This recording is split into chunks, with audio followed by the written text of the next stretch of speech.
തന്ത്രിയാണ് താരം. ആചാരലംഘനത്തിൽ ബിന്ദുവും കനകദുർഗയും ഇന്നലെ സന്നിധാനത്തിലെത്തിയപ്പോൾ തകർന്ന ഭക്ത മനസ്സുകൾക്ക് ഒരു വേള ആശ്വാസമായത് തന്ത്രിയുടെ നിലപാടായിരുന്നു. നടയടച്ച് ശുദ്ധികലശം നടത്തി തന്ത്രി താരമായി, ഒപ്പം പന്തളം കൊട്ടാരത്തിൻ്റെ കട്ട സപ്പോർട്ടും. പക്ഷേ തന്ത്രിയെ വിറപ്പിക്കാൻ CPM സംസ്ഥാന സെക്രട്ടറി കോടിയേരി ബാലകൃഷ്ണൻ അപ്പോൾ തന്നെ പത്രസമ്മേളനം വിളിച്ച് ശക്തമായ ഭാഷയിൽ താക്കീത് ചെയ്തു. തന്ത്രിക്ക് താക്കീതുമായി Devaswom board president A. Padmakumaran രംഗത്തെത്തി. തുടർന്ന് CPM നേതാക്കളുടെയും ദേവസ്വം ബോർഡ് പ്രസിഡന്റിൻ്റെയും അംഗങ്ങളുടെയും രൂക്ഷ പോർവിളികളായിരുന്നു തന്ത്രിയുടെ നേർക്ക്.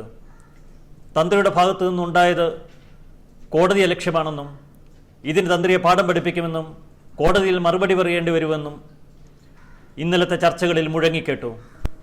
എന്നാൽ ഇന്ന് സുപ്രീം കോടതി തന്ത്രിക്കെതിരായ ഹർജി ഇപ്പോൾ മാറ്റിവെച്ചിരിക്കുന്ന വാർത്തയാണ് പുറത്തു വരുന്നത്. ശബരിമലയിൽ യുവതീ പ്രവേശനം ഉണ്ടായതിന് പിന്നാലെ ശ്രീകോവിലടച്ച് ശുദ്ധികലശം നടത്തിയതിന് ശബരിമല തന്ത്രിക്കെതിരെ സമർപ്പിച്ച കോടതിയലക്ഷ്യ ഹർജി അടിയന്തരമായി പരിഗണിക്കില്ലെന്ന് സുപ്രീം കോടതി. ശബരിമല യുവതീ പ്രവേശനം സംബന്ധിച്ച ഹർജികൾ എത്രയും പെട്ടെന്ന് തീർപ്പാക്കണമെന്ന ആവശ്യവും കോടതി തള്ളിക്കളഞ്ഞു.